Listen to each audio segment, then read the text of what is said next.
relativity, the explanation for gravity is that matter bends space.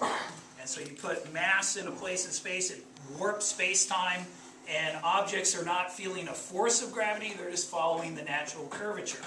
And so this is a sheet of Lycra. Where do you get this? This is my old bike shorts. No, there's literally a spandex.com.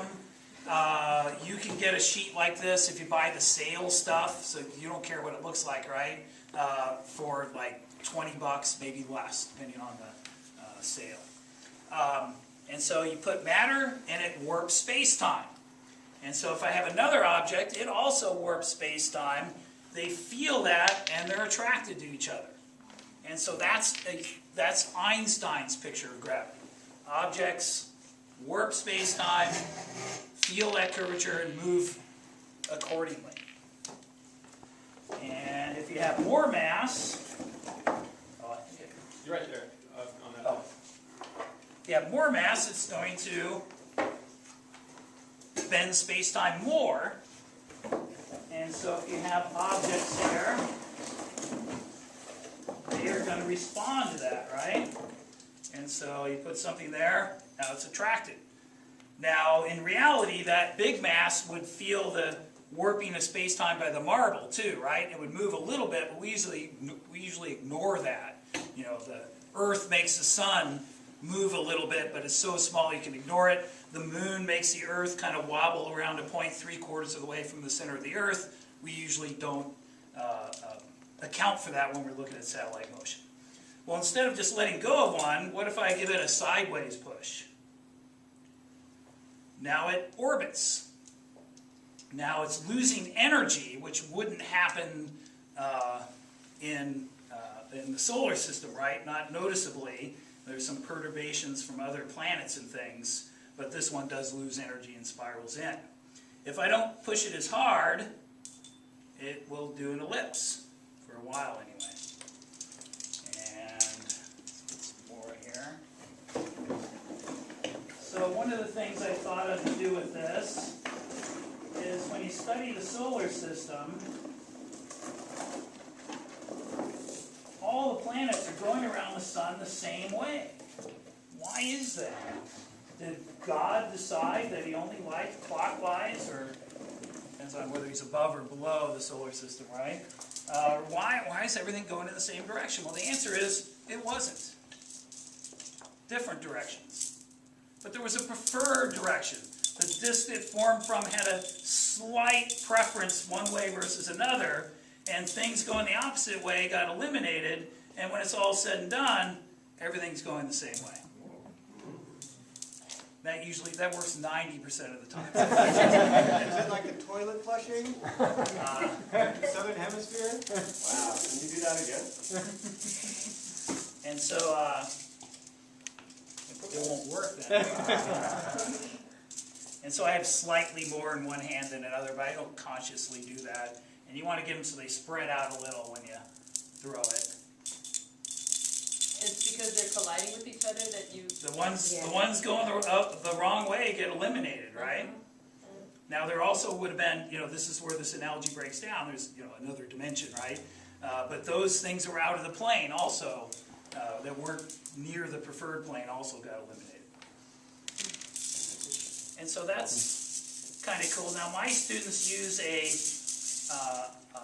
PHET simulation called My Solar System. And so they've seen all this on the computer. And when we do this during our special relativity unit, they're like, hey, it's just like the computer. That's kind of cool that a stretch sheet of Lycra models things, it's not just like it, but similar to the computer. Now, some things we've discovered using this, also it's just some larger marbles, might as well put them out, but they bend space-time too, right? And so maybe, you can get one thing to orbit another.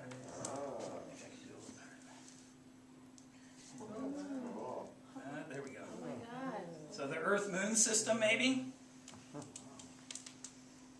And so you can see that this seam, you can't buy Lycra this big.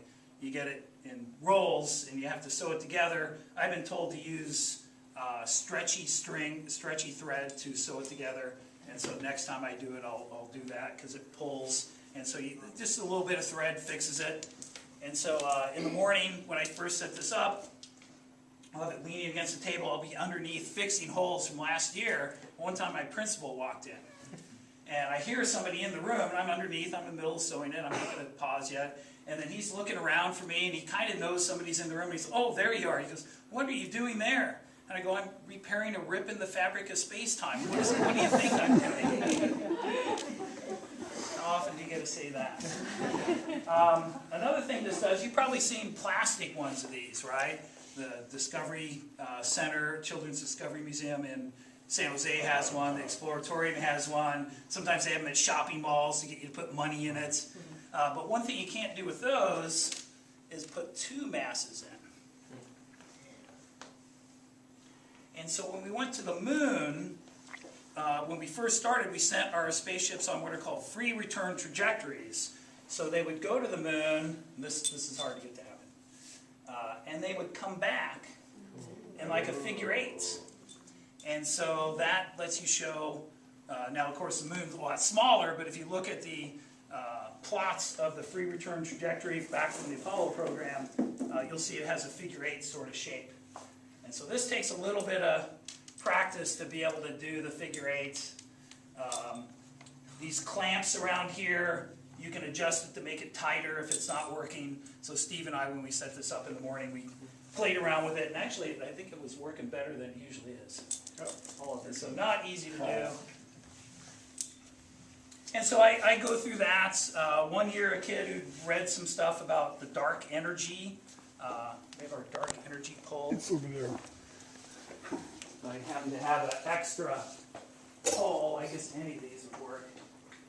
And so I'm just thinking, oh, dark energy, what is that? That makes everything come apart, right? And so dark energy would be that. And so stuff goes apart rather than toward it. So if you can work in dark energy anytime, right? And so I go through that spiel. Maybe it takes me 10, 15 minutes talking with the kids, you know, just stuff they're not familiar with. And then I just let them play. And so that's where we discovered the Earth-Moon thing. Is I just let them play, and they're like, Mr. Burns, come over here and look. And they were all excited because they discovered that. I said, oh yeah, it's got it. Wow, so wow. And so there's, you know, then I throw out a few other things so they can try this collected stuff over time. And put out all the marbles. So if you want to try it out, but we probably want to get back to electricity and magnetism. But we want to play, Mr. Burns. And so I'd say the whole thing, if you bought all the parts and everything, it's about $100. But one of my favorite days, so you're going to do it Monday, right, Steve? You didn't get to it. But just, you do it once and you'll be hooked. And it will take a little bit of fooling to put it together, but I'll post the plans, and it's not a whole lot of work for. So this is a take-apartable thing, right? It comes apart, all the PVC pipe, wrap it with a bungee cord, stuff the lycra in that box, and I can carry the whole thing myself. So you want a large diameter? This is about the right size. You can get your whole class around it pretty much. Smaller. One problem is reaching. So some of you, I think, would have trouble with that, so you get a student to do it right. One thing you got to watch, though, is some students will think to go underneath to push up, and then while they're underneath, somebody decides to put the big mass down, and you know they get their space-time warped. And so you just tell them you can't go under. We will get things ourselves. We don't need to do that. Even Einstein has rules. Yeah. And so, is general relativity in the state standards? No. Probably the crowning achievement of science, not in the state standards. Can you fit it in after the STAR test? You bet. You can find some videos. I show them a thing on gravity waves, and then we do this, and that's a day, almost a day on general relativity. But since I don't understand it myself, that's plenty. So let's go back into the room.